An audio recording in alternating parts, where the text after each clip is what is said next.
বন্ধুগণ, একটা জিনিস স্মরণ রাখবেন, ও ঢাকার মুসলমান, একটা জিনিস স্মরণ রাখবেন, নবী কিন্তু আমাদের জীবনের চেয়ে আমরা নবীকে ভালোবাসি। কথা বলেন ঠিক না বেটি? ওয়ালিদ ইবনে মুগীরা আল্লাহর নবীকে বলছিল পাগল। পাগল বলার কারণে আল্লাহ পাক রব্বুল আলামিন সঙ্গে সঙ্গে ওয়ালিদ ইবনে মুগীরাকে বলছিলেন, হে ওয়ালিদ ইবনে মুগীরা, তুই একটা জারর সন্তান। কথা বলেন ঠিক না বেটি? আল্লাহ পাক বিশ্ববাসীকে জানিয়ে দিলেন, আমার নবীকে পাগল বলার কারণে আমি বিশ্ববাসীকে জানিয়ে দিলাম, ওয়ালিদ তুই একটা জারর সন্তান। এখান থেকে স্পষ্ট ভাষায় আমি বলতে চাই, এই দুনিয়ায় যারা নবীকে নিয়ে বাজে মন্তব্য করে, এই দুনিয়ায় যারা নবীকে নিয়ে কটূক্তি করবে, এরা বর্তমান দুনিয়ার হাইব্রিড জাতের জারর সন্তান, এতে কোনো সন্দেহ নাই। এই জন্য নবীর জন্য কোনো কথা চলবে না। নবীর বিষয়ে যদি কেউ কোনো কথা বলে, আমাদের জান থাকতে তাকে আমরা চিন্তা করে ফেলতে দেব না। কথা বলেন ঠিক না? বন্ধুগণ, একটা ছোট্ট অজ্ঞা মনে পড়ে গেল আমাদের সাতক্ষীরার ঘটনা। সাতক্ষীরার একজন আল্লাহর বান্দা, উনি একজন আইনজীবী, আপনাদের এই ঢাকা কোর্টের আইনজীবী, আল্লাহর বান্দা। উনি ঢাকায় ভাড়া থাকতেন। আমাদের এলাকার ঘটনা, মওত কত সহজ জিনিস দেখেন, আমরা তো মরণকে কঠিন করে ফেলছি। আল্লাহর বান্দা বাসা থেকে কোর্টের উদ্দেশ্যে রওনা দিয়েছেন, গাড়ির সিটে বসা। গাড়ি যখন ছাড়া হলো, এবার কন্ট্রাক্টর গাড়ির ভিতরে ভাড়া আদায়ের জন্য লোকটার পাশে যখন চলে গেল, লোকটাকে ধাক্কা দেয়, তার কাছে ভাড়া চায়, কোনো শব্দ নাই। চিন্তা করলেন আল্লাহর বান্দা মনে হয় ঘুম পড়েছে, আমি অন্য যাত্রীর কাছ থেকে টাকা কালেকশন করে লাস্টে আবার এখানে আসবো। কুল্লু নাফসিন যায়িকাতুল মাউত সুম্মা ইলাইনা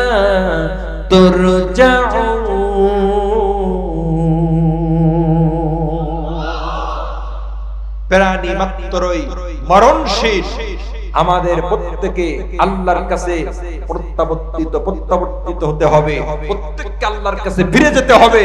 মরণের হাত থেকে বাঁচার কোন লাইন আছে ভাই? জোরে কোন লাইন আছে? মওত কাসিন কুল্লু নাফসিন শারিবুন, মওত কাসিন কুল্লু নাফসিন শারিবুন, কবর বাইতিন কুল্লু নাফসিন দাখিলুন, কবর বাইতিন কুল্লু নাফসিন দাখিলুন। মওত এমন একটি পান পেয়ালা, যে পেয়ালা সকলকে পান করতে হবে। কবর এমন একটি ঘর, এই ঘরে ধনী গরিব সকলকে যেতে হবে। কত বলেন ঠিক না বেঠিক? ও ঢাকার মুসলমান, অজ্ঞাটা ভালো করে স্মরণ করুন। আল্লাহর বান্দা চিন্তা করলো, সবার কাছ থেকে কালেকশন করার পরে লোকটার কাছে আমি সবার লাস্টে যাব। কালেকশন শেষ হয়ে গেল, বাসের কোনো কালেকশন যাত্রী আর বাকি নাই। এবার কন্ট্রাক্টর ওই আইনজীবীর পাশে যখন চলে আসলো, আসার পরে লোকটা কিন্তু অল্প কয়েকদিন আগে বিয়ে করেছিল। আসার পরে লোকটার গায়ে ধাক্কা দেয়, ভাইজান ভাড়া দে, ভাইজান ভাড়া দে। আর তো কোনো শব্দ হয় না, ধাক্কা ধাক্কি করে, কোনো শব্দ হয় না। পাশের সিটে একজন পুলিশ বসা ছিল।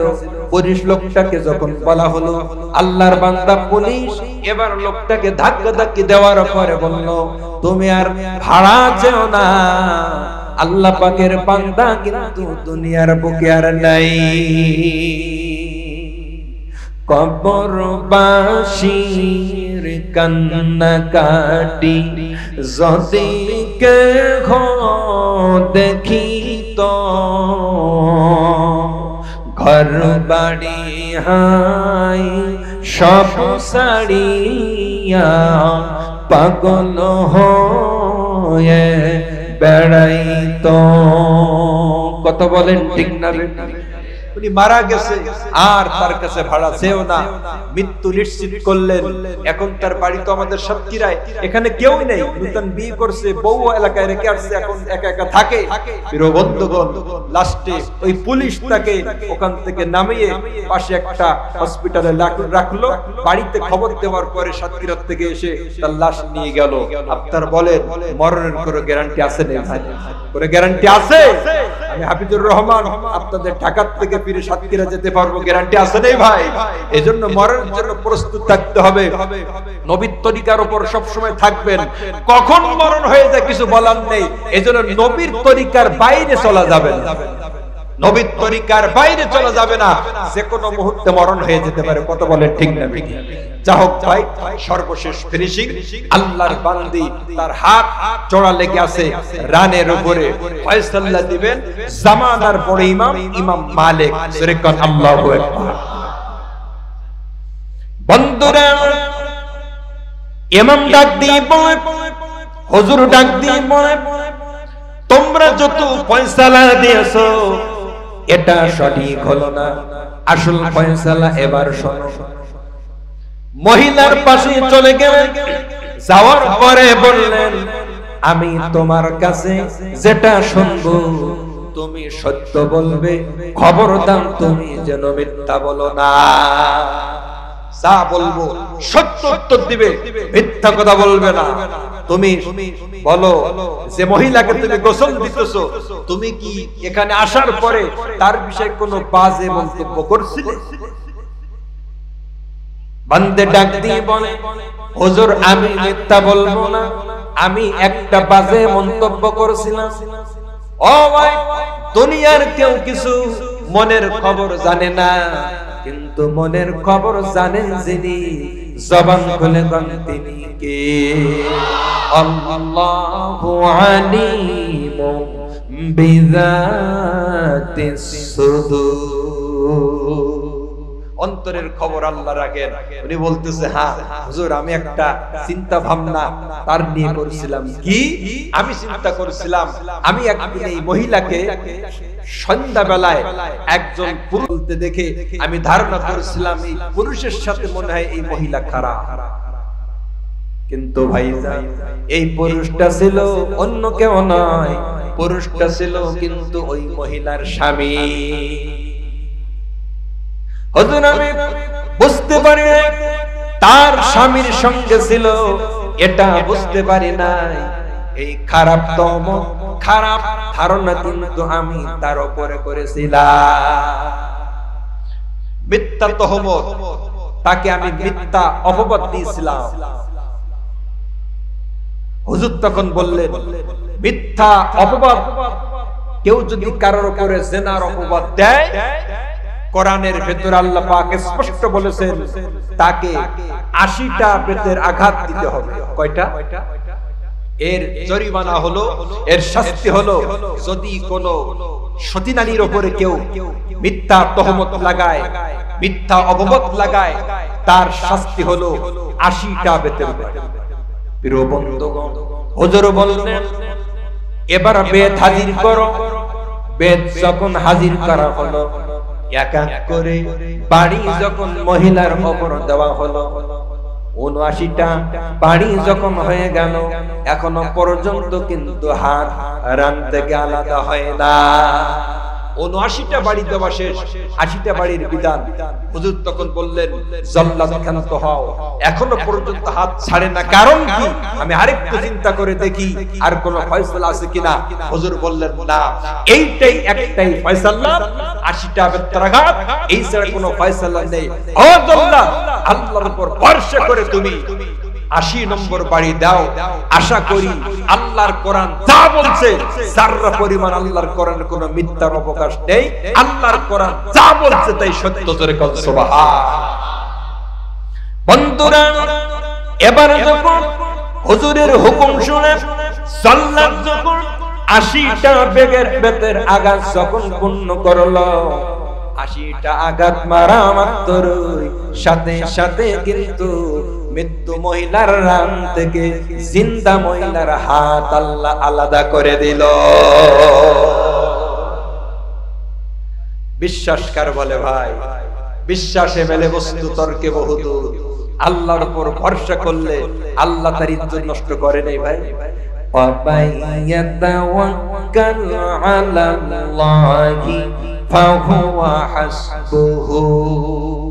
আল্লাহর উপর ভরসা করলে আল্লাহ তাদের জন্য যথেষ্ট হয়ে যায়। এজন্য আপনাদের কাছে বলবো, ভালো মানুষের উপরে খারাপ দোষ চাপিয়ে দেবেন না। কতক্ষণ ঠিক না বেঠিক? তিনটা, তার ভেতর থেকে ওহী চলে গেল। 2 নম্বর, হুসনে খুলক, উন্নত মানের চরিত্র। লাকাদ কানা ফি রাসূলিল্লাহি উসওয়াতুন হাসানাহ। আল্লাহ বলছেন, নবীর ভেতরে রয়েছে তোমাদের জন্য উত্তম আদর্শ। ইন্নাকা লাআলা খুলুকিন আযীম। নিশ্চয় মুহাম্মদ সাল্লাল্লাহু আলাইহি ওয়াসাল্লাম তিনি হলেন মহান চরিত্রের অধিকারী। সুবহানাল্লাহ বলে। আমার নবীর চরিত্র কত শ্রেষ্ঠ চরিত্র, আমি ছোট্ট টকে আপনাদের বলি। হযরতে যায়েদ ইবনে হারেসা মায়ের সাথে নানার বাড়িতে যাচ্ছেন। মায়ের সাথে রাস্তা থেকে লুণ্ঠনকারীরা তাকে মায়ের কাছ থেকে ছিনিয়ে লুণ্ঠনকারী নিয়ে মক্কার বাজারে যায়েদ ইবনে হারেসাকে পেছার জন্য মক্কার বাজারে উঠেছে। আপনারা জানেন পূর্বেকার জামানায় মানুষের বেচা কেনা হতো। মিলন ভাই 500 টাকা মারহাবা বলে।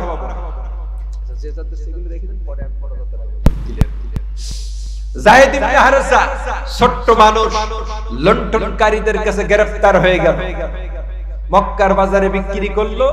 আল্লাহর কি কুদরত, আম্মাজান খাদিজাতুল কুবরা কোরাইশ সূত্রে তার মালিক হলেন। কোরাই করে নিজের বাড়িতে আনলেন।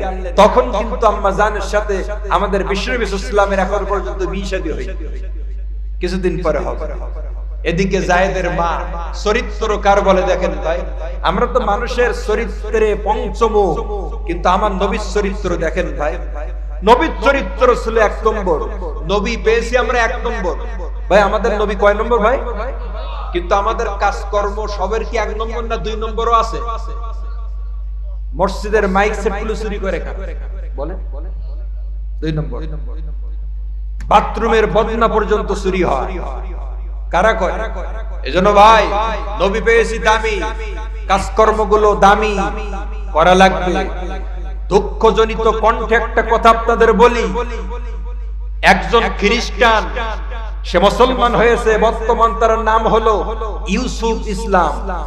কথাটা একটু মনের কান দিয়ে শুনবেন। উনি বলতেছে, ও বিশ্ববাসী, আমি মুসলমান হয়েছি, কোন মানুষ আমাকে দাওয়াত দেয়নি। আমি কোরআন পড়েছি, রিসার্চ করেছি, কোরআন থেকে হেদায়েত পেয়েছি, মুসলমান হয়েছি। সুবহানাল্লাহ বলে।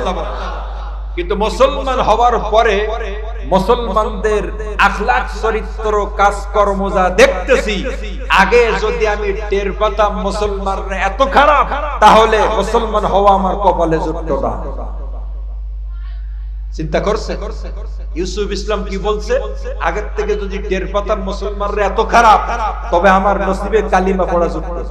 তবে চিন্তা করেন আমরা কোন স্তরে চলে গেছি, অথচ আমার নবীর চরিত্র কত সুন্দর ছিল। প্রিয় বন্ধুগণ, হযরতে আনাস ইবনে হযরতে যায়েদ ইবনে হারেসা আম্মাজান খাদিজাতুল কুবরার বাড়ি, নবীর সাথে খাদিজাতুল কুবরার যখন বিয়ে হয়ে গেল, নবীজিকে বললেন, ও নবীজি, আমি এই যায়েদকে আপনার খেদমতে আপনাকে হাদিয়া দিয়ে দিলাম। হুজুর, আমার গোলাম, আমি আপনার মাথা হাতে অধীনে, আমি তাকে আপনার জন্য হাদিয়া দিয়ে দিলাম।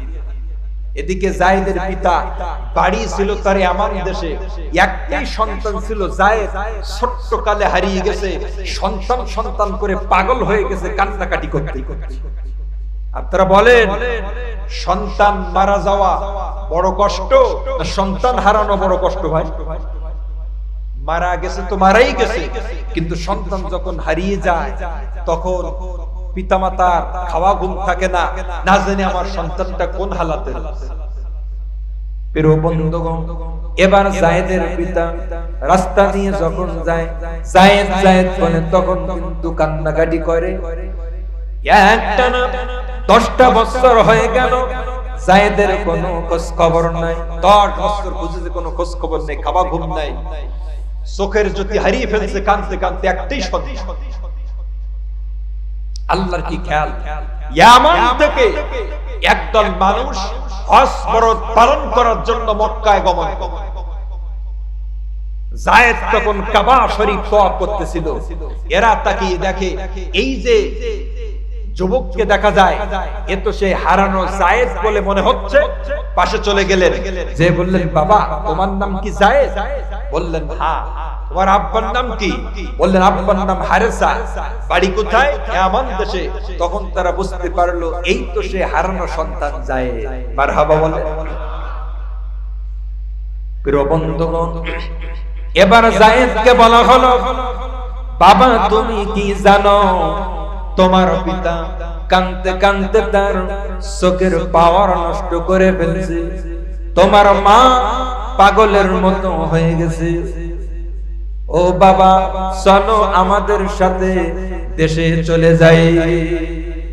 যায়েদ বলতেছে, না, আমি এমন একজন মানুষের বাড়ি রয়েছি, পৃথিবীর কোন মানুষের ব্যবহার এত সুন্দর হতে পারে না, মুহাম্মদ সাল্লাল্লাহু আলাইহি ওয়াসাল্লামের বাড়িতে রয়েছে। আমি জোরে বলি সুবহান।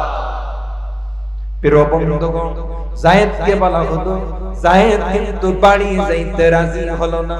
ছোট্ট সন্তানের সম্পর্ক গাঢ় থাকে তার পিতামাতার সাথে, তারা কিন্তু পৃথিবীর কোনো কিছু চায় না, চায় শুধু আব্বা, চায় শুধু আম্মাকে। কতক্ষণ ঠিক কিনা? রাসূলের কাছ থেকে কত সুন্দর ব্যবহার পেয়েছে, রাসূল ছেড়ে পিতামাতার কাছে যাইতে চায়। প্রিয় বন্ধুগণ, যায়েদের পিতা খবর পাওয়ার পরে নিজের ভাইকে সঙ্গে নিয়ে যায়েদের আব্বা এবং যায়েদের চাচা আল্লাহর নবীর বাড়ি গমন করলো। নবীর বাড়িতে গমন করার পরে নবীজিকে বলা হলো, আমার সন্তান যায়েদ শুনছে আপনার বাড়িতে রয়েছে, সত্য কিনা বলেন। নবীজি বললেন, হ্যাঁ, যেটা শুনছেন ওটাই সত্য। আমার যায়েদের জন্য পাগল।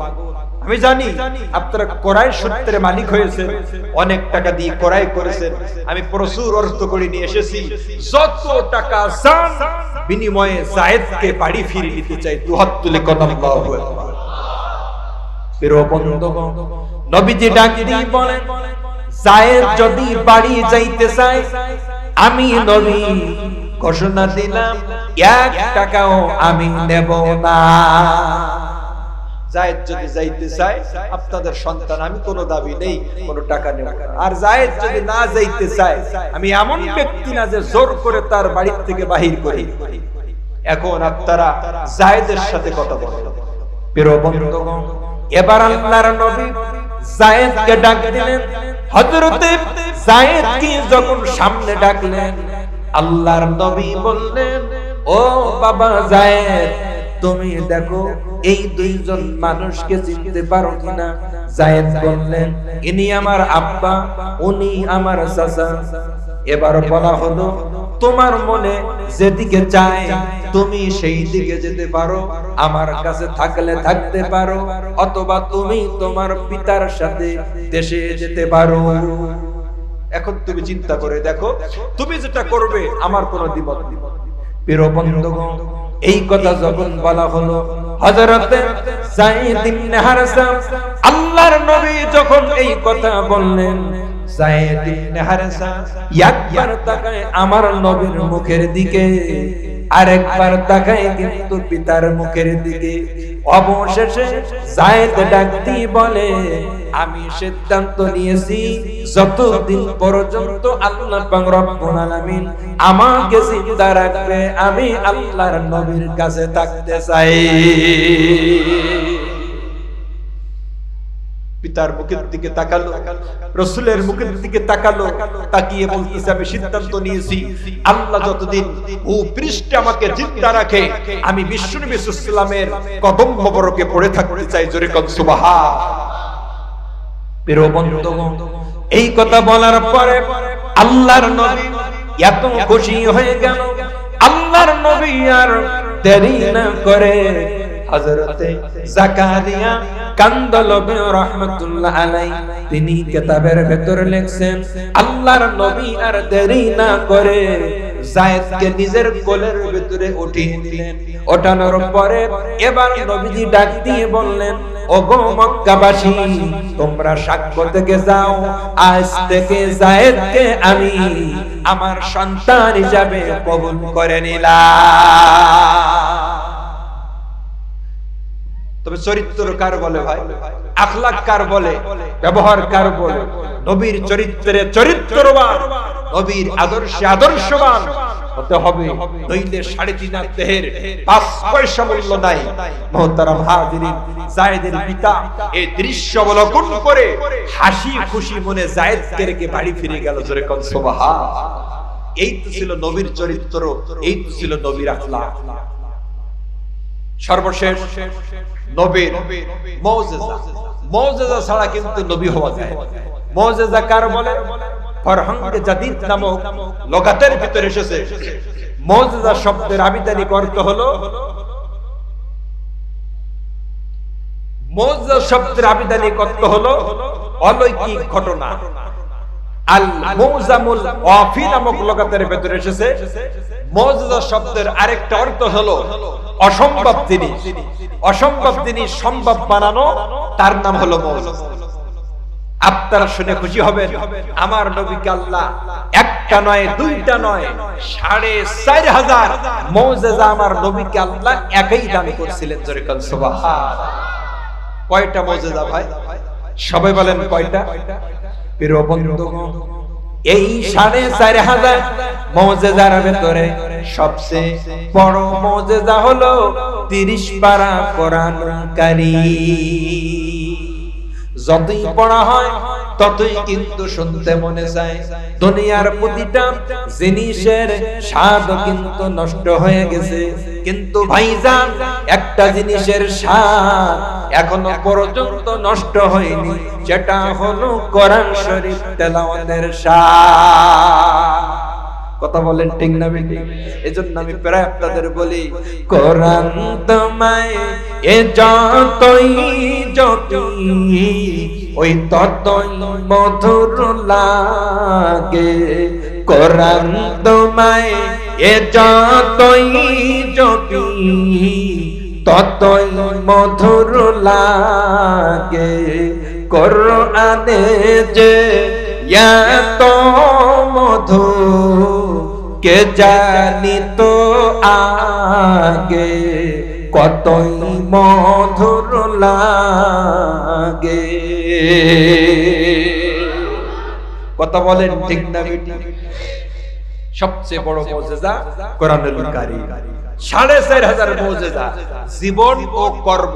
এই কিতাবের ভিতরে মুফতি নূরে ইলাহি হাফিজাহুল্লাহ 22 নম্বর পৃষ্ঠায় 4,500 মুজিজার কথা উল্লেখ করেছেন। তার ভিতর থেকে একটা মুজিজা এবার শুনুন। পাহাড়ের উপরে মসজিদ, মনে আছে তো সবাই? এই মসজিদের মুজিজাটা শোনাবো। লাস্টে মহিলার হাত রানে জোড়া লেগে আছে, মনে নেই? মনে এইটা বলে এরপর আমরা দোয়া করব ইনশাআল্লাহ। আর লম্বা সার্ভিস সামনে দেওয়া সম্ভব না, দুইটা কথা মনোযোগ দিয়ে শুনুন ভাই। এই যে মসজিদটা পাহাড়ের উপরে, বিশাল বড় মসজিদ। এখানে রাসূলের জামানায় কোনো মসজিদ ছিল না, এখানে ছিল একটা গাছ। কি ছিল? গাছ। প্রিয় বন্ধুগণ, বিশাল বড় গাছ পাহাড়ের উপরে, পাহাড়ের পাদদেশে আল্লাহর নবী দাঁড়ানো। একজন কাফের গমন করলো। গমন করার পরে এবার ডাক দিয়ে বলল, হে মুহাম্মদ, তুমি কি নবী? আল্লাহর নবী বললেন, হ্যাঁ আমি নবী। তখন কাফের ডাক দিয়ে বলল, মাদলিলু আলা মা তাদঈ, আপনি যে নবী তার প্রমাণ আমি একটা দেখতে চাই।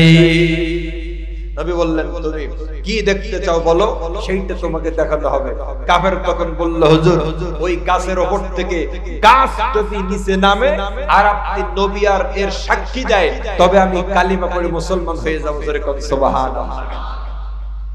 বন্ধুরা, হুজুর ডাক দিয়ে বলেন, আমি গাছের পাশে যাব না। আল্লাহর বান্দা, তুমি গাছের পাশে যাও। গাছের পাশে গমন করার পরে তুমি গাছকে বলবে আল্লাহর নবী নিচে দাঁড়িয়ে রয়েছে, ও গাছ, নবী তোমাকে খুব তাড়াতাড়ি নিচে ডাকতেছে। ওয়ামা আরসালনাকা ইল্লা রাহমাতাল লিল আলামিন। আল্লাহ বলেন বিশ্ববাসীর জন্য আমার নবীকে আমি রহমত স্বরূপ তোমাদের কাছে প্রেরণ করেছি। তুমি যাও গাছের পাশে, যে বলো আল্লাহর নবী নিচে দাঁড়ানো, তোমাকে একটু নিচে ডাকছে। প্রিয় বন্ধুগণ, কাফের ডাক দিয়ে বলে আমি নবীর কথা শুনে এবার পাহাড়ের উপরে গেলাম, যাওয়ার পরে গাছকে বললাম নবী তোমাকে নিচে ডাকতেছে।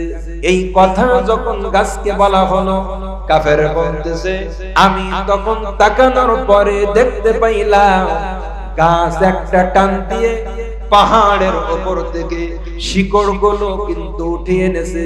উঠিয়ে নেওয়ার পরে মানুষ যেমন হাঁটতে হাঁটতে সামনের দিকে যায়, এই গাছটা কিন্তু মানুষের মতো হাঁটতে হাঁটতে নবীর সামনে হাজির হয়ে যায়। শুধু উজুদাস রহমাতুল লিল আলামিন, শুধু উজুদাস রহমাতুল লিল আলামিন। মসজিদে ও শুধু হামারো এ জমিন, মসজিদে ও শুধু হামারো এ জমিন। সৈয়দুল কওনাইন খাতমুল মুরসালিন, সৈয়দুল কওনাইন খাতমুল মুরসালিন। আখিরা বদু কুওয়াত ফকরুল আউয়ালিন। প্রিয় বন্ধুগণ, গাছ কিন্তু সামনে হাজির হয়ে গেছে। হাজির হওয়ার পরে এবার গাছ বলতেছে আল্লাহর বান্দারে, সামনে যে মানুষটা বসে রয়েছে ইনি অন্য কেহ নয়, ইনি হলেন আল্লাহ পাকের একজন সত্য নবী। গাছের জবান থেকে আল্লাহ তার বাক শক্তি দান করলো। গাছ বলতেছে এই যে মানুষটা বসা উনি আল্লাহর একজন পয়গম্বর, যদি তার উপর ঈমান আনো দুনিয়া জগতে কামিয়াবি হবে। জোরে বলেন সুবহান। তখন কাফের বলতেছে হুজুর এই গাছটা যদি আবার ফিরে শয়স্তানে যায় আমি তখন কালিমা পড়বো, এখন না। প্রিয় বন্ধুগণ, নবীজি ডাক দিয়ে বলেন ওগো বীরিক্ষ, তুমি দেরি না করে যেখানে তুমি ছিলে ওখানে তুমি আবার চলে যাও। ওই গাছটা কিন্তু বিন্দু পরিমাণ দেরি না করে মানুষের মতো হাঁটতে হাঁটতে আবার কিন্তু পাহাড়ের উপর চলে গেল, শিকড়গুলো মাটির ভিতরে ঢুকিয়ে দিল। এবার কাফের বলল ও নবীজি, আমি বুঝতে পেরেছি এই যে কাজটা করেছেন এটা কোনো সাধারণ মানুষের পক্ষে সম্ভব নয়। আমি বুঝতে পেরেছি আপনি সত্য নবী, আপনি সত্য পয়গম্বর। এই বলে কাফের যারা পরিমাণ দেরি না করে আল্লাহর নবীর কাছে কালিমা পড়ে তখন মুসলমান হয়ে যায়। तेरे कुदरत तारी हर से कागी आंखोनी को तेरे कुदरत तारी हर से कागी आंखोनी मरदरा जिंदा कुनी तू जिंदरा बेजा कुनी मरदरा जिंदा कुनी तू जिंदरा बेजा कुनी। एक बार जोरे जोरे बोलें क्षमतार मालिक के। কাফের কালিমা পড়ে মুসলমান হয়ে গেল। এই গাছটা যখন মারা গেছে, একটা গাছ তো সারা জীবন জীবিত থাকে না, গাছটা যখন মারা গেছে সৌদি সরকার এই মুজিজা পৃথিবীর মানুষকে কিয়ামত পর্যন্ত জানানোর জন্য গাছের জায়গায় একটা মসজিদ বানিয়ে দিয়েছে। গাছ এবং মসজিদ একসাথে জড়িত করে নাম দিয়েছে মসজিদে সাজার। আগে ছিল সাজার, এখন হলো মসজিদ, একসাথে নাম দিয়েছে মসজিদে সাজার। এটা হলো গাছের মসজিদ। এখানে রাসূলের ওই মুজিজা এখনো পর্যন্ত মানুষ যায় স্মরণ করে, দুহাত তুলে কোন সুবহান। তবে রাসূল কত দামি রাসূল, রাসূল কত পাওয়ারফুল রাসূল আমরা বুঝতে পারলাম। ও ভাই, হাদিসে এসেছে রাসূলের হাতে যখন কেউ মুসাফা করত 24 ঘন্টা পর্যন্ত তার হাত দিয়ে মিশক আম্বারের সুঘ্রাণ পাওয়া যেত। জোরে কোন সুবহানাল্লাহ। রাসূল রাস্তা দিয়ে চললে ওই রাস্তা দিয়ে সুঘ্রাণ পাওয়া যেত যে এই রোড দিয়ে, এই রাস্তা দিয়ে আমার প্রিয় নবী সাল্লাল্লাহু আলাইহি ওয়াসাল্লাম গমন করেছে। এত বড় দামি নবী ছিলেন, অথচ রাসূল হাঁটলে মিশকাম্বরের সুঘ্রাণ পাওয়া যেত। আর সে রাসূলের কিছু কিছু উম্মত রাস্তা দিয়ে যখন যায় ওদের দেহ দিয়ে বিড়ি সিগারেট আর মদের গন্ধ পাওয়া যায়। এইরকম কিছু লোক আছে না? না, জোরে কোন আছে না? না। ভাই, দাবি রাখবো বিড়ি সিগারেট মদ গাঁজা এর পাশে যাবেন না। একটা জিনিস মনে রাখবেন, ফয়জুল কালাম এই হাদিস গ্রন্থের ভেতরে এসেছে। আমি আপনাদের সম্মুখে মহাগ্রন্থ আল কোরআনের সূরা আলে ইমরানের 31 নম্বর আয়াত তেলাওয়াত করেছি। আর মিশকাত শরীফ থেকে একটি হাদিস 30 নম্বর পৃষ্ঠার 22 লাইন পদ থেকে আপনাদের সম্মুখে পড়েছি। আলোচ্য বিষয়ের দিকে আমরা চলে যাই।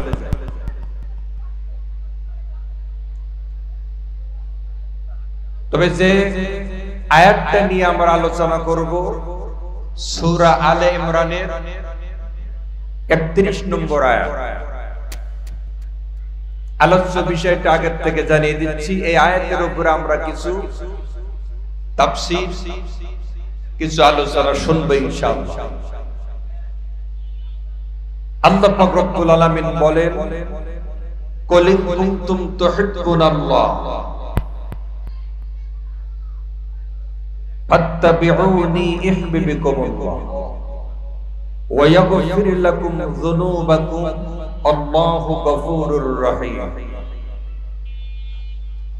তবে আলোচনা হবে সূরা আলে ইমরানের 31 নম্বর আয়াত। কত আয়াত ভাই? 30। আপনারা আগের থেকে বিষয়টা ক্লিয়ার হবে, তবে আলোচনা বুঝতে সুবিধা হবে। এই আয়াতের উপর ভিত্তি করে আমরা আলোচনা শুনব। আল্লাহ বলছেন, কুল ইন কুনতুম তুহিব্বুনাল্লাহ, আপনি বলুন ইন কুনতুম।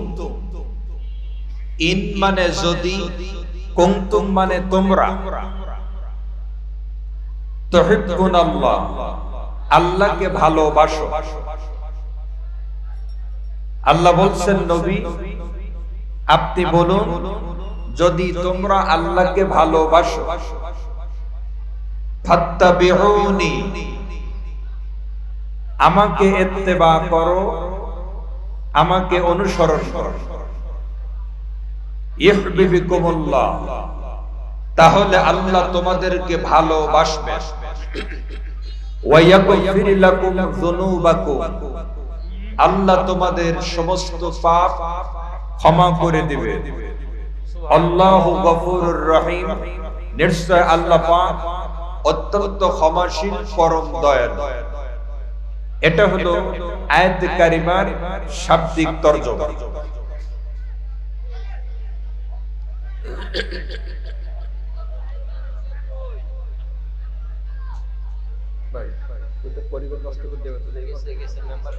ভাই আপনারা বসেন, আপনারা সকলে ময়দানেই থাকেন।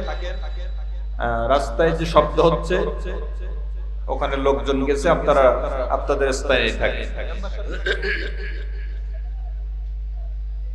আচ্ছা আমার দিকে তাকান ভাই।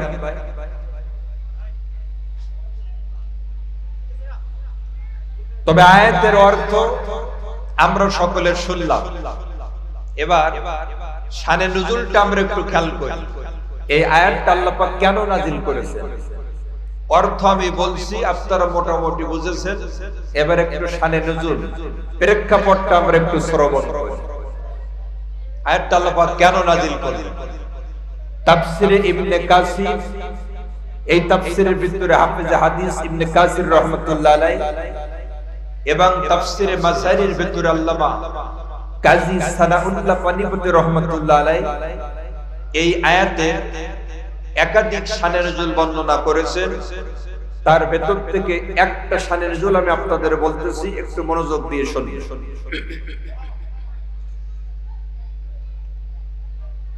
মদিনার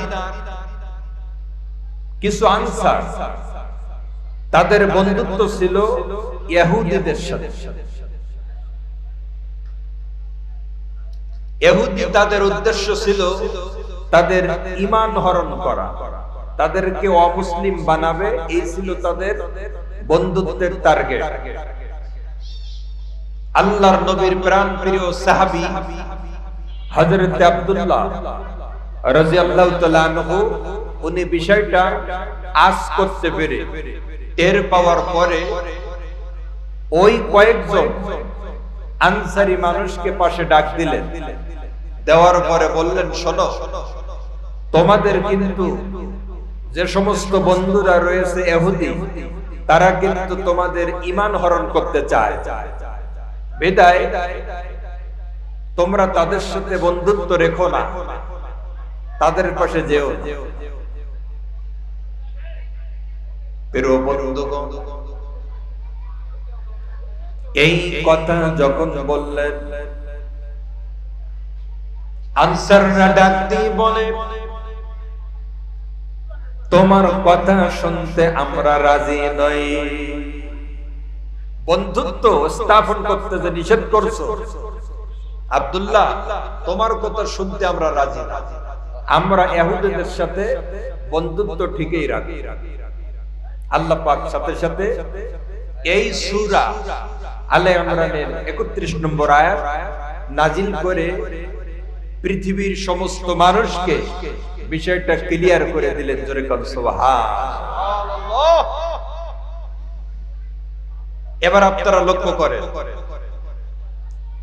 সর্বপ্রথম আল্লাহ বলছেন কুল, নবী আপনি বলে দিন। এই কুল শব্দটি কোরআনের ভেতরে ৩৩২ জায়গায় এসেছে। যার কাজ সে করুক, আমাদের কাজ আমরা করি, কথা ঠিক কিনা? বেশিক্ষণ কষ্ট দেব না। ৮টায় ১০ মিনিটে গাড়িতে উঠেছি, সকাল ৮টায় ১০ মিনিটে, আর এই আসলাম। সারাদিন গাড়িতে, এই জন্য লম্বা চওড়া কোনো আলোচনা না। আপনারা যতক্ষণ আমি আছি, আপনারা আমার সাথে শেষ পর্যন্ত আছেন তো ইনশাআল্লাহ? আলহামদুলিল্লাহ। আমাকে ফেলে রেখে যাবেন কোথায়? আমি তো আপনাদেরই লোক, কথা ঠিক কিনা? প্রিয় বন্ধুগণ, তবে কুল শব্দটি কোরআনের ভেতর রয়েছে ৩৩২ জায়গায়। কুল আপনি বলে দিন। আল্লাহ বলছেন নবীকে আমাদেরকে বলার জন্য। এখন আপনারা বলেন, আল্লাহ সরাসরি আমাদেরকে বলতে পারতেন কিনা ভাই? কিন্তু না বলে মাঝখানে নবীকে ওসিলা বানালেন, নবী আপনি বললেন। কারণ ব্যাখ্যাবিদ লেখেন, কারণ হলো আমার আল্লাহ এইটা বোঝাচ্ছে, তোমরা যত ইবাদত বন্দেগী করো না কেন, আমার নবীর তরিকা ছাড়া তোমাদের কোনো ইবাদত আমি আল্লাহর কাছে কবুল হবে না। নবী ছাড়া, নবীর ইত্তেবা ছাড়া আমাদের আমলের ৫ পয়সা মূল্যায়ন আল্লাহর কাছে নেই। এই জন্য আল্লাহ মাঝখানে নবীকে বলতেছেন, আপনি বলুন, আপনি ওসিলা, আপনি মাধ্যম, আপনাকে ছাড়া ইবাদত করলে সেই ইবাদতের কোনো মূল্যায়ন আমি আল্লাহর কাছে নেই।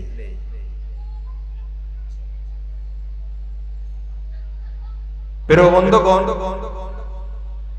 আমরা প্রত্যেকে চাই আল্লাহর সাথে আমাদের সম্পর্ক স্থাপন হোক, সম্পর্ক কায়েম হোক। কিন্তু আল্লাহ যদি আপনাকে আমাকে ভালো না বাসে, আপনার আমার প্রস্তাব দেওয়ার কিন্তু কোনো ভ্যালু। আপনি আমি বললাম আল্লাহ আপনাকে ভালোবাসি, আর আল্লাহ যদি বলে না, এই ভালোবাসার কোনো দাম নেই।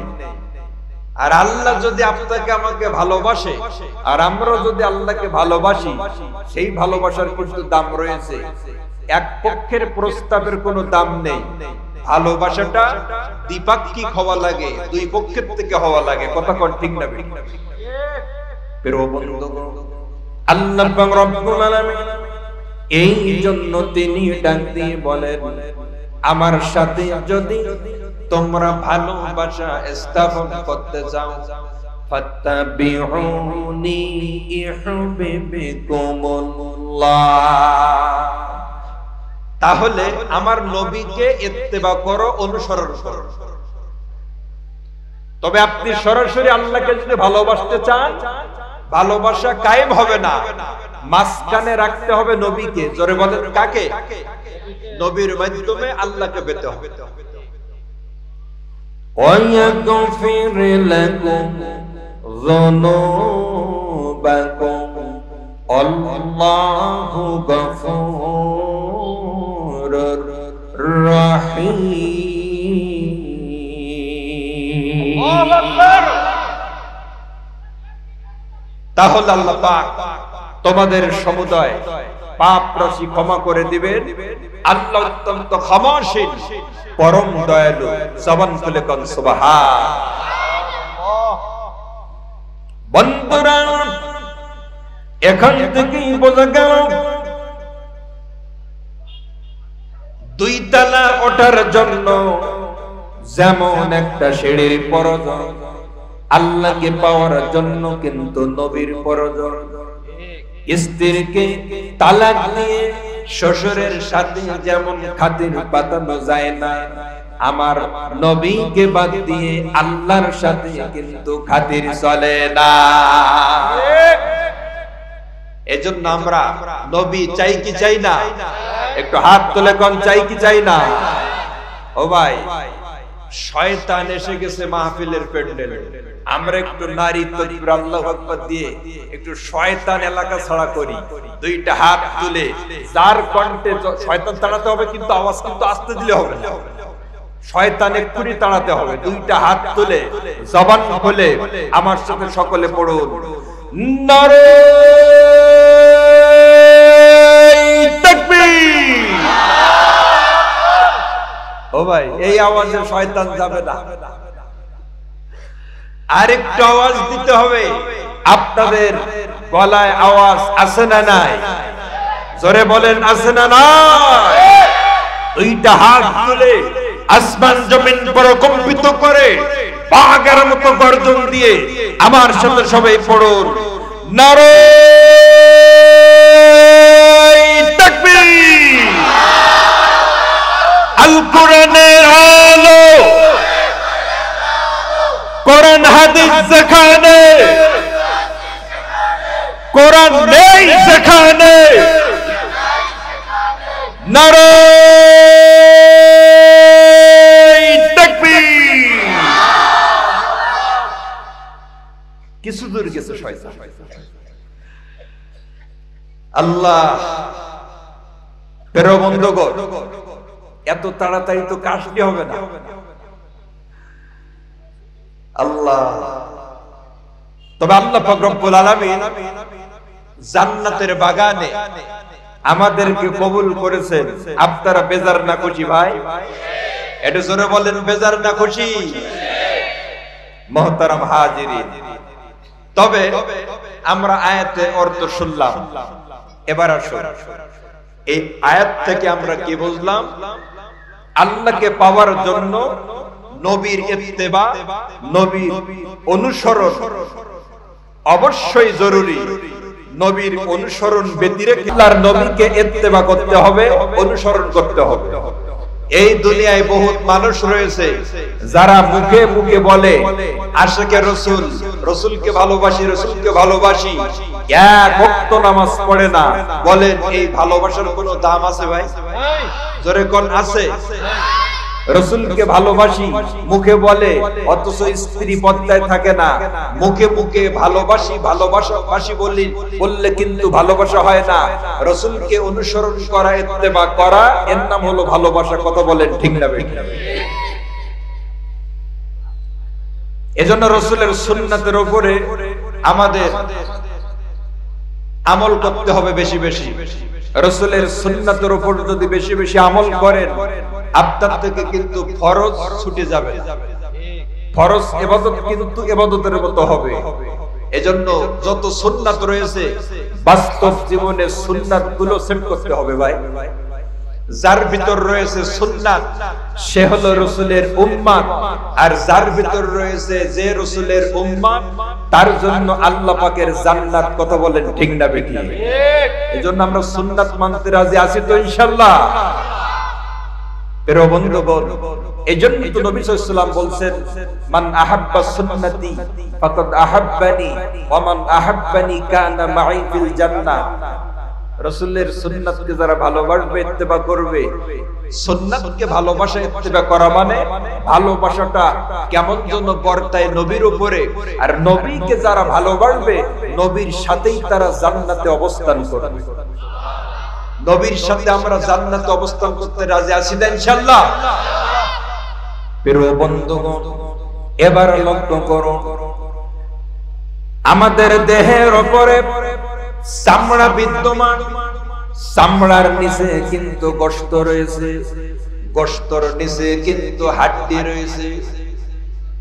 কিন্তু ভাইজান, একটা জিনিস ভালো করে মনে রাখবেন, কোন মানুষের চামড়া যদি নষ্ট হয়ে যায়, ওই ব্যক্তির গোশত কিন্তু ভালো থাকবে না, নষ্ট হয়ে যাবে।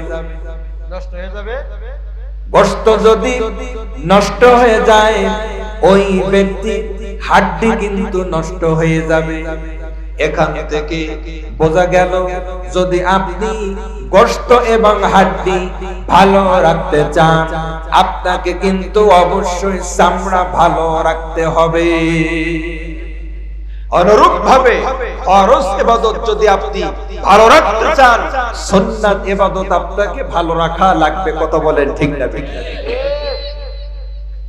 প্রিয় বন্ধুগণ, একটা সুন্নাতের কত দাম লক্ষ্য করেন। আল্লাহর নবী বলছেন, মান তামাসসাকা বি সুন্নতি ইনদা ফাসাদি উম্মতি ফালাহু আজরু মিয়াতি শাহীদ। মিশকাত শরীফের 30 নম্বর পৃষ্ঠার 22 লাইন পরে এই হাদিসটি এসেছে। আল্লাহর নবী বলেন, যে ব্যক্তি মান তামাসসাকা বি সুন্নতি, তামাসসাকা শব্দের অর্থ হচ্ছে আঁকড়ি ধরা। ইনদা ফাসাদি উম্মতি, ফিতনা ফাসাদের জামানা, চতুর্দিকে কিন্তু ফিতনার ফাসাদ। মানুষ কিন্তু জাহান্নামে যাওয়ার জন্য প্রতিযোগিতা করতেছে, কে কার আগে জাহান্নামে যেতে পারে। কথা বলে ঠিক না বেঠিক? এর ভিতর দিয়ে যদি আপনি নবীজি প্রিয় নবীর একটা সুন্নাতকে আঁকড়িয়ে ধরতে পারেন, আল্লাহ পাক রব্বুল আলামিন আপনার আমলনামায় 100 গলা কাটা শহীদের নেকি লিপিবদ্ধ করে দিবেন। সারা জীবন আপনারা শুনছেন একটা সুন্নাত আঁকড়িয়ে ধরলে 100 শহীদের নেকি, কিন্তু কেন? এর বৃত্তান্ত কি? এবার আমরা একটু গভীরে যাই, মনোযোগ দিবেন ভাই। আপনারা বলেন 100 শহীদের নেকি, ওটা এক পাশে থাক। একজন মানুষ যুদ্ধের ময়দানে শহীদ হয়, এই শহীদের দাম আল্লাহর কাছে কম না বেশি ভাই? সবাই বলে একজন শহীদের মূল্য তো আল্লাহর কাছে অনেক বেশি। 100 শহীদের মূল্যর কথা একটু পরে বলবো। একজন শহীদের মূল্য তো আল্লাহর কাছে অনেক বেশি। প্রিয় বন্ধুগণ, আল্লাহ পাক রব্বুল আলামিন কিয়ামতের ময়দানে শহীদদেরকে আমার আল্লাহ ডাক দিবেন এবং তাদের রূহগুলো সবুজ পাখির ভিতরে আমার আল্লাহ প্রবিষ্ট করাবেন। এরপরে আল্লাহ বলবেন, এই পাখির ভিতরে তোমার রূহ খানা ঢুকিয়ে দিলাম, জান্নাতে যেখানে তোমার মনে চায় সেখানে তুমি ঘুরে বেড়াও। কত দাম! শহীদের সদ্গনামা বিনা হিসাবে একজন শহীদ জান্নাতে যাবে, কত ইজ্জত শহীদের। কিন্তু যুদ্ধের ময়দানে শহীদ হলে সে নেকি পাচ্ছে একটা শহীদের, আর আপনি সুন্নাতের উপর আমল করার কারণে নেকি পাচ্ছেন 100 শহীদের। সুবহানাল্লাহ। বন্ধুরা, এখান থেকেই বোঝা গেল আল্লাহর নবীর একটা সুন্নাতের মূল্য কিন্তু অনেক বেশি। কত বেশি? এবার লক্ষ্য করেন, এখানে নবী 100 শহীদের নেকির কথা কেন আল্লাহর নবী বলেছেন? ব্যাখ্যা বিন করলেন, যখন কোন মানুষ সুন্নাতের উপর আমল করবে, এই সুন্নাতের উপর আমল করার বিনিময়ে আল্লাহ পাক রব্বুল আলামিন ওই ব্যক্তিকে দুনিয়ার বুকে শান্তি আর আখিরাতে আল্লাহ মুক্তির ব্যবস্থা করে দিবে। সুন্নাতের উপর আমল করবেন, রোগ ব্যাধি আপনার পাশে সহজে যাবে না, দুনিয়ার বুকে পাবেন প্রত্যেকটা জায়গায় শান্তি, আর আখিরাতে আপনার জন্য প্রহার গুনতেছে মুক্তি আর মুক্তি। জোরে জোরে কোন সুবহান। বন্ধুরা, সেটা কেমন করা হলো? হযরত শেখ সাদিক রাহমাতুল্লাহ আলাইহি তিনি বয়ান করেন,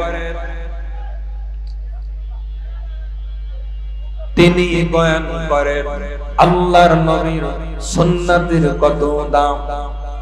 ভাই এদিকে তাকান ভাই। তবে আমি কথা কি বলছিলাম, যে সুন্নাতের উপর আমল করলে দুনিয়ায় শান্তি, আখিরাতে মুক্তি, এইটাই মাথায় রাখবেন। এবার একটা কথা লক্ষ্য করেন, পারস্য সম্রাট একজন অভিজ্ঞ ডাক্তারকে প্রেরণ করেছে মক্কাতুল মুকাররমায় আল্লাহর নবীর সাহাবীদেরকে ফ্রি বিনা টাকায় ট্রিটমেন্ট করার জন্য। প্রিয় বন্ধুগণ, লোকটা ডাক দিয়ে বলে, 1 বছর হয়ে গেল আমার চেম্বারে একটা রোগী কোনোদিন প্রবেশ করি নাই। 1 বছর চলে গেছে, কিন্তু এই ফ্রি ডাক্তারের চেম্বারে একটা রোগী যায়।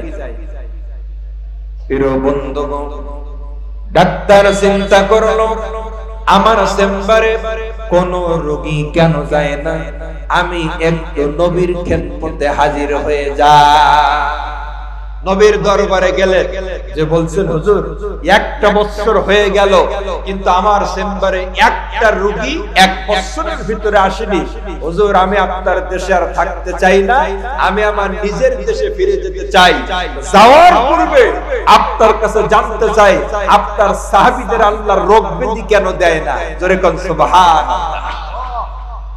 প্রিয় বন্ধুগণ, নবী যে ডাক দিয়ে বলেন, আল্লাহর বান্দা, এবার তুমি শোনো, আমার সাহাবীদেরকে আল্লাহ পাক রব্বুল আলামিন এই জন্য রোগ ব্যাধি দেন না।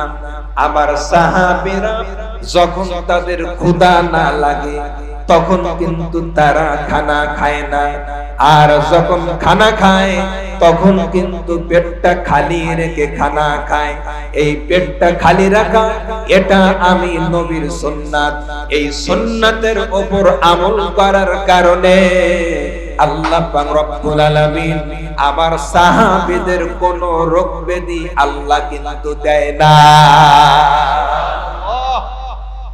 এজন্য পেট খালি রাখতে হবে। পেট কয় ভাগ হবে ভাই? সবাই বলেন, পেট কয় ভাগ হবে? 3 ভাগ পেট। আমরা তো খাওয়া যখন সামনে আসে তখন তো এই হাদিস সবাই বলে যায়। তিরমিজি শরীফের হাদিসের ভিতর আসছে, রাসূল বলছেন পেটটা হবে 3 ভাগ। সুলুসুল লি তামিহি, 1 ভাগে থাকবে খাদ্য খাদক, সুলুসুল লি শারাবিহি, আরেক ভাগে থাকবে পানি, সুলুসুল লি নাফাসিহি, আরেক ভাগ শ্বাস প্রশ্বাসের জন্য খালি থাকবে। 3 ভাগ যদি পেট আপনি করতে পারেন, আপনার দেহের ভিতরে রাসূলের সুন্নাত থাকার কারণে রোগ ব্যাধি কিন্তু বাসা বাঁধতে পারবে না। জোরে কোন সুবহান। তবে সুন্নাতের কত দাম আমরা বললাম। এবার একটা সূক্ষ্ম ব্যাখ্যা, সূক্ষ্ম একটা ব্যাখ্যা। জিহাদের ময়দানে কাফেরদের মোকাবেলা করা, যুদ্ধের ময়দানে অস্ত্র ধারণ করে শহীদ হওয়া, এ তো অনেক বড় কষ্টের কাজ। অথচ আপনি জিহাদের ময়দানে শহীদ হওয়ার পরে নেকি পাচ্ছেন একটা, আর সুন্নাত মানার কারণে নেকি পাচ্ছেন 100টা। এর কারণটা কি এবার ব্যাখ্যা দেন। একজন শহীদের মূল্য জবান খুলে বলেন আল্লাহর কাছে কম না বেশি? আরো জোরে বলেন কত বেশি একটু দেখেন। অনেক বেশি। আল্লাহুম্মা আমিন। ربنا ظلمنا أنفسنا وإن لم تغفر لنا وترحمنا لنكونن من الخاسرين ربنا يا ربنا মাফ করে দেন মোদের জীবনের সব গুনাহ। আল্লাহ আমরা কতিপয় গুনাহগার গভীর রজনী পর্যন্ত আপনার নিঃসন্দ দরবারে বসে বসে কোরআন এবং হাদিসের আলোচনা শুনতেছিলাম। মাওলা আমাদের প্রত্যেকের জীবনের সমস্ত গুনাহগুলো আপনি মাফ করিয়া দিন। ইয়া আল্লাহ আমরা যারা হাত তুলেছি মাওলা, আমাদের ভেতরে এমন কোন মানুষ নাই যার আমল নামায় গুনাহ নাই। গুনার জন্য তওবা করেছি, তওবার বিনিময়ে প্রত্যেকের তামাম জীবনের গুনাহগুলো আল্লাহ ক্ষমা করিয়া দিন। ইয়া আল্লাহ এই মজলিসে অনেক তাহাজ্জুদ পড়নেওয়ালা মানুষ রয়েছে আল্লাহ। মহিলা প্যান্ডেলে অনেক নেককার আম্মা জানেরা রয়েছে মাওলা, যাকে পছন্দ করেন তার ওসিলা করে সকলের গুনাহ maaf করিয়া দিন। মেহেরবান মাওলা কবরস্থান উদ্যোগে যারা দান সাগত করেছে মাওলা, আপনার রাস্তায় যারা দান করেছে মাওলা, দয়া করে প্রত্যেকের দানগুলো বারে ইলাহিতে কবুল করিয়া নিন। আল্লাহ জানি না কে কোন নিয়তে আল্লাহ দান করেছে মাওলা, যিনি যে নিয়তে দান করেছেন প্রত্যেকের নিয়ত আপনার শাহী দরবারে কবুল করিয়া নিন। ইয়া প্রত্যেকের ব্যবসা বাণিজ্য চাকরি বাকরির ভিতরে বরকত দান করুন। কোটি কোটি টাকার মালিক সকলকে আপনি বানিয়ে দিন আল্লাহ। আল্লাহ যুবক ভাইরা অনেক রয়েছে যারা বেকার, চাকরির জন্য চাকরি খুঁজতেছে মাওলা, এই সমস্ত বেকার যুবক ভাইদের একটা চাকরির আল্লাহ সন্তান দিয়ে দিন। মেহেরবান মাওলা এই কবরস্থান আমাদের পাশে আল্লাহ, আমাদের অনেকের জনম দুঃখিনী পিতা মাতা এখানে ঘুমিয়ে রয়েছে মাওলা, জনম দুঃখিনী পিতা মাতার জন্য যা কিছু দান সাকাত করেছি মাওলা, তাদের আমল নামা সওয়াবের হাদিয়া দান পৌঁছে দিন। এই দানের সওয়াবগুলো তাদের কবরে আল্লাহ পৌঁছে দিয়ে তাদের কবরগুলো জান্নাতের বাগান বানিয়ে দিন। মেহেরবান মাওলা সভাপতি সাহেব আমার ডাইনি বসা, উনি সকলের কাছে দোয়া চেয়েছেন। ওনার আব্বা নাই, ওনার আম্মা নাই, উনি 20,000 টাকা দান করেছেন। আল্লাহ যত সওয়াব হয়েছে তার আব্বা মায়ের রূহ মোবারকে পৌঁছে দিন আল্লাহ। আল্লাহ ওসিলা করে তাদের কবরগুলো জান্নাতের বাগান বানিয়ে দিন। এই দন্ত এই বর্ণালে কবরস্থানে যত মানুষ হাজার হাজার মন মাটি বুকে নিয়ে শাইখ মাওলা, প্রত্যেকের কবরগুলোর যোগাযোগ আমার নবীর রওজার সাথে চালু করিয়া দিই। মেহেরবান মাওলা কয়েকদিন বৃষ্টির ভিতর দিয়ে এই মাহফিল কর্তৃপক্ষ অনেক কষ্ট করে মাহফিলের ইন্তজাম করেছে মাওলা, টাকা দিয়েছে, পয়সা দিয়েছে, সময় দিয়েছে, শ্রম দিয়েছে। কাল কিয়ামতের ময়দানে এই মাহফিল সকলের জন্য আপনি নাজাতের জরিয়া বানিয়ে দিন। কাল কিয়ামতের ময়দানে এই মাহফিলের ওসিলা করে আমাদের মুক্তির ব্যবস্থা করিয়া দিন।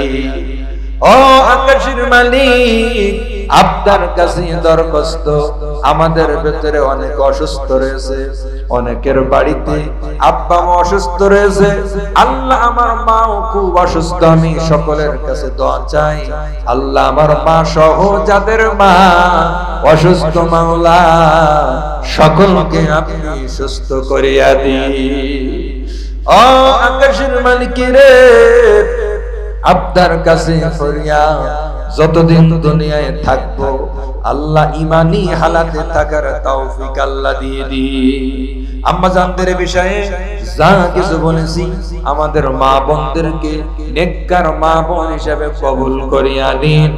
অনেক টাকা পয়সা মা জানেরা দান করেছেন, আল্লাহ তাদের টাকা পয়সা দান সাকওয়াত গুলো কবুল করিয়া নিন। কত গুনাহ করেছি মাওলা গোপনে, মাফ করিয়া দাও গো মাওলা, ইয়তিম নবীর খাতিরে। তুমি যদি মাফ না করো তোমার বান্দারে, বলো তোমার বান্দা যাবে কার কাছে। আল্লাহ আমরা যা চাইছি, যা চাইতে পারি নাই, সব কিছুর মালিক আল্লাহ আপনি আমাদের বানিয়ে দিন। মহাগ্রন্থ আল কোরআনের ওসিলায় আমাদের দোয়া মোনাজাত গুলো আল্লাহ কবুল করিয়া নিন। সুবহান রাব্বিকা রাব্বিল ইজ্জাতি আম্মা ইয়াসিফুন ওয়া সালামুন আলাল মুরসালিন ওয়াজআল আখির কালামিনা ইনদাল মাউতি লা ইলাহা ইল্লাল্লাহ মুহাম্মাদুর রাসূলুল্লাহ।